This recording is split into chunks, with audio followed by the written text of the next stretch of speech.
You know, as I started looking at businesses early in my life, and I started my own business in 1981, but I'd been part of businesses in a minority role as far as ownership and all. But what I always wanted was a business that everyone was included, and it went beyond the employees. It went with our suppliers, our professionals, whether it's the CPA firms or the financial people, whoever they are, they're part of the team. And so as I got into business and started going, and then I'd observe other businesses, and a lot of times they were maybe very loosely run, and no one seemed to be in control, so there was a leadership issue. Or there might be a situation where a very strong leader and everything was coming down from the top. But as I studied more and more, it became that some issues started coming to place that I started studying about, and it's kind of like, and there was this kind of one structure that talks about the 4 pillars, and kind of touching on those 4 pillars. And what I liked about it also, backing up just a bit, was that there was something in it for everybody.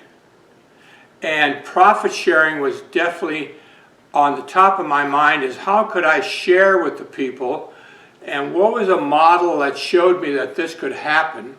So that was kind of my driving force as I looked at businesses. And so in this deal of the 4 pillars, the 4 pillars are the human dignity, that all people have the rights to be treated with dignity.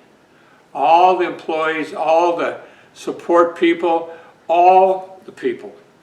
The second part was the issue of solidarity, which is used in an expression of saying that we're all in this together. We're gonna, as we grow, everyone grows. We grow together, and it's kind of a unity deal. We're on a similar. We're on the mission. Everyone's aware of the mission, and it gets to the point that the whole is greater than the sum of the parts. And that's when these stakeholders really, you start seeing your employees taking more interest in things of this sort, because they've realized they're part of the deal, and they're going to, things go well, they should share in this. So that's point number 2, the solidarity. The third thing is the subsidiarity, and that's taking the company and kind of breaking it down and giving authority, responsibility authority, to the lowest level that you can, as long as there's competent people to handle it. So now they become, again, being a stakeholder in name only is not the issue. The issue is you become a stakeholder, in my opinion, by becoming active, and you know what your job is, and you have the authority to carry out that job, and so that's a big part of being a part of a great company, is everyone gets involved in some sort of authority/responsibility, as long as they're capable of doing it. And then with that, again, we could see that teamwork that comes from that, working with each other. And then the fourth point is the issue of the profitability of what you put together. And now any excess profits are to be shared with the whole. They're to be shared with all the employees, not just the upper ranks, not with just a halfway down. Everybody ideally shares in the extra profitability. Now, yes, in that 4th step, you got to take care of the stockholders. There's got to be money to grow the business. You got to pay your employees properly in there. There should be benefits, but if this is done right, it should be that there's excess profits, and that is shared.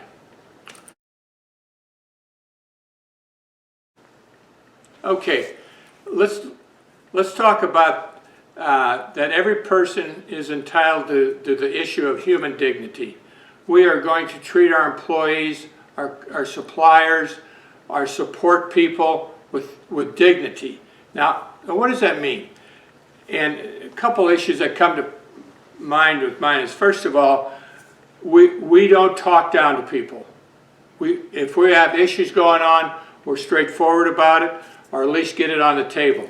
There was a couple issues I know that I learned along the way with dignity. If you congratulated in public and do all that, if that's part of the deal at times, but if you have to take someone to task for something not done right, you do that in private. We would never go to the point of chastising someone over the phone, for instance. You got a problem with them? Of course, I was in a community where I could travel. I was probably less than an hour away. But it wasn't just about us. I was watching other companies in this case. So that human dignity. Another big part of human dignity is how the fellow mates within the company goes as simple as dress.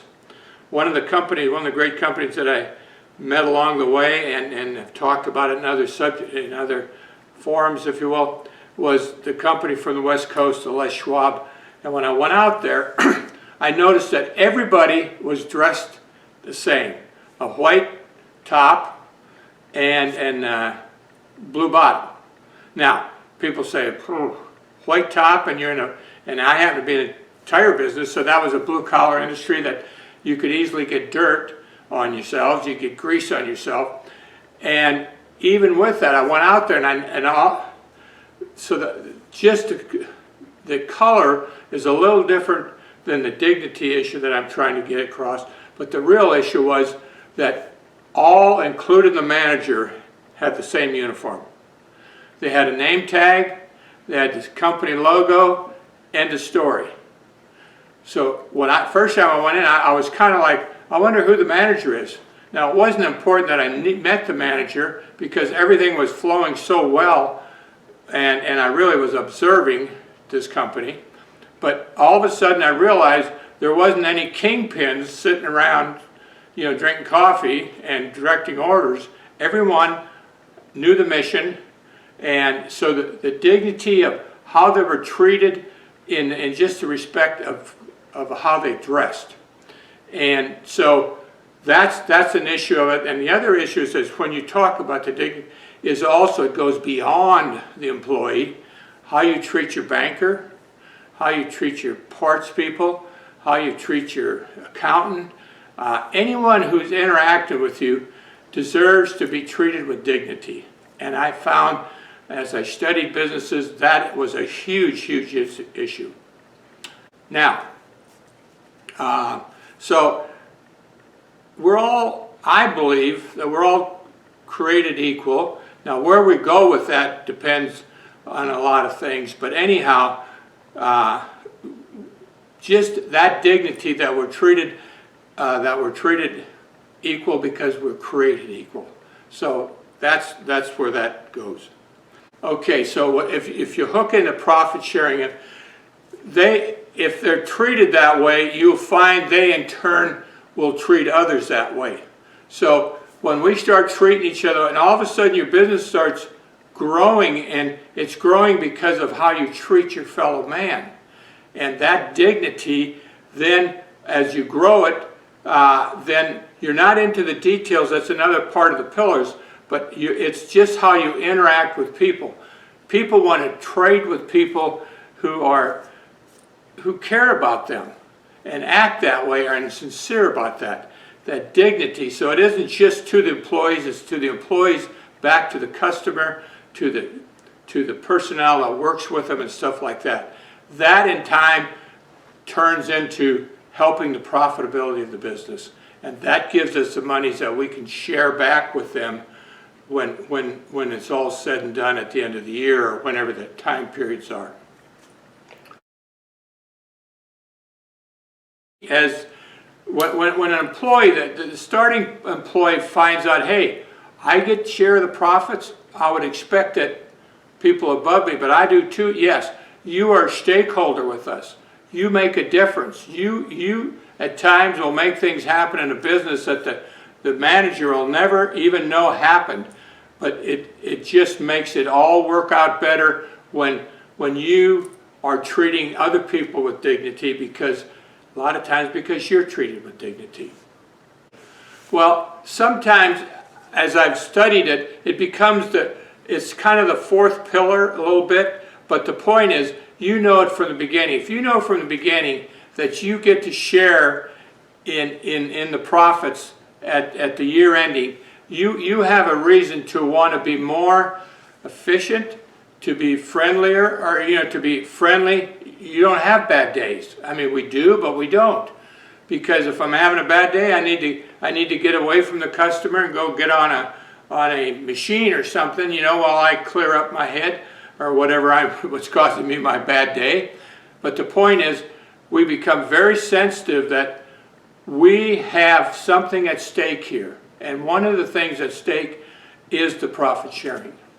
Now, I think the solidarity is what brings about more profits. And the reason is everyone's working together. I mean, in a well-run company, you don't know just one job a lot of times. You know 2, 3 jobs. Maybe never even get into that second or third job, but if someone's out sick or something like that, you as a team, and solidarity works out. Well, we're all in this together. So we are inclined to do things above and beyond what our normal job might be. And that's what fosters a more efficient organization. So there's times, instead of, I know in our company, we never had an extra manager for the vacation time. We would fill in, because an extra manager meant someone we had on the payroll year-round who never really had a store, but he'd move from store to store maybe. We had 11 stores. That was an efficiency factor from solidarity. If I ask my guys, you guys want to spend an extra $50,000 to $70,000 on another employee, or can we fill that gap ourselves? By being a good organization focused on the mission, and say, we can fill that ourselves. We can fill that ourselves. So that's, to me, what solidarity was getting the team together, where, again, go back to the expression, the whole is greater than adding up our employees individually. If we did that, we would have, that's what we're looking for. By working together, we become a stronger company with possibly less people.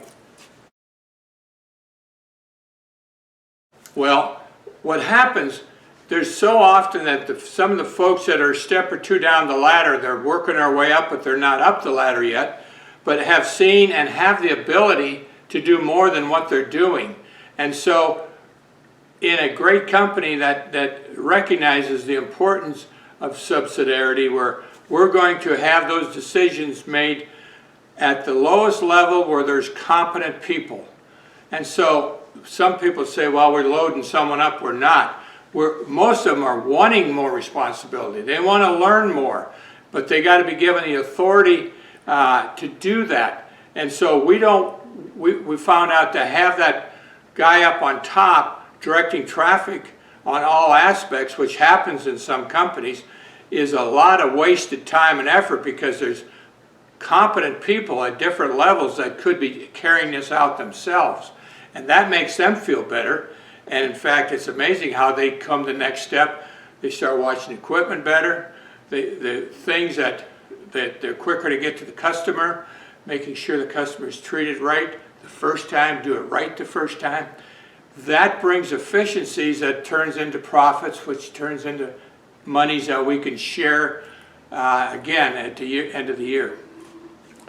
What happens a lot of times in our environment was cars in and out, and you'd have a person on the tire machine, and a new tire would be brought out, and it'd be put on there, and then he'd look at it and he'd realize there was something wrong with that tire.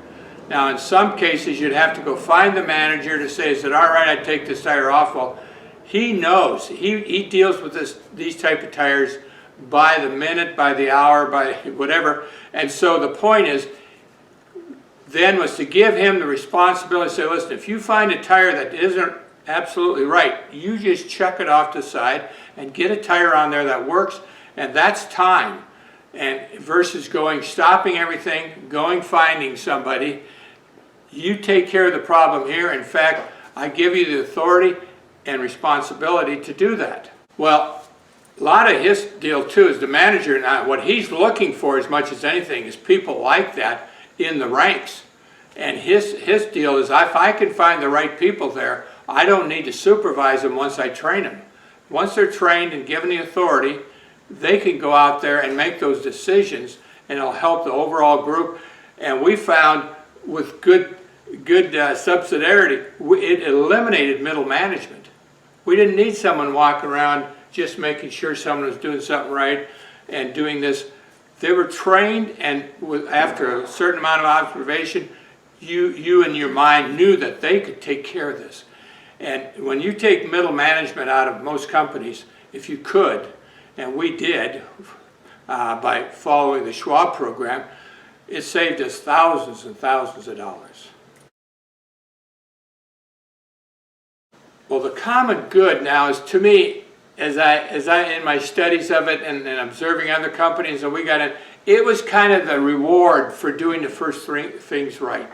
You know, having those in place, the dignity of the human being, the subsidiarity, you know, building the team where the whole is greater than the sum of the parts. Subsidiarity, where you got the guys making decisions at lower levels, and they're capable of doing that instead of having a supervisor doing that. So now we're at the point that this has all come together, and we get to the point that, hey, we have a profitable company here. Now, how do we deal with that? And what's good for the order is one of the expressions is any excess profits goes to everybody, not just this senior management, not just the owner. Everybody gets that. Now, let me stop for a second. The point is, yes, the owner has to be taken care of. The stockholders got to be, they got to make, you want to have it that it's a good investment for him, that he feels he's getting a decent return. The other issues of the employees should have more than a good wage if things are right.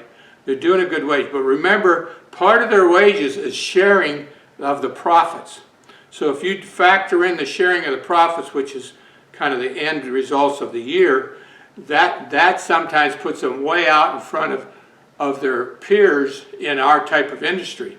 So, but this sharing, and the other thing is, as you share sometimes, is how do you, I know when I first started putting a company together, one of my bankers stopped me and he said, "Dick, you've left out something." He says, "What are you doing for the community? What are you doing for the community?" Well, I was sponsoring a race, a run to the sun, 5K run, and a couple other things I was on.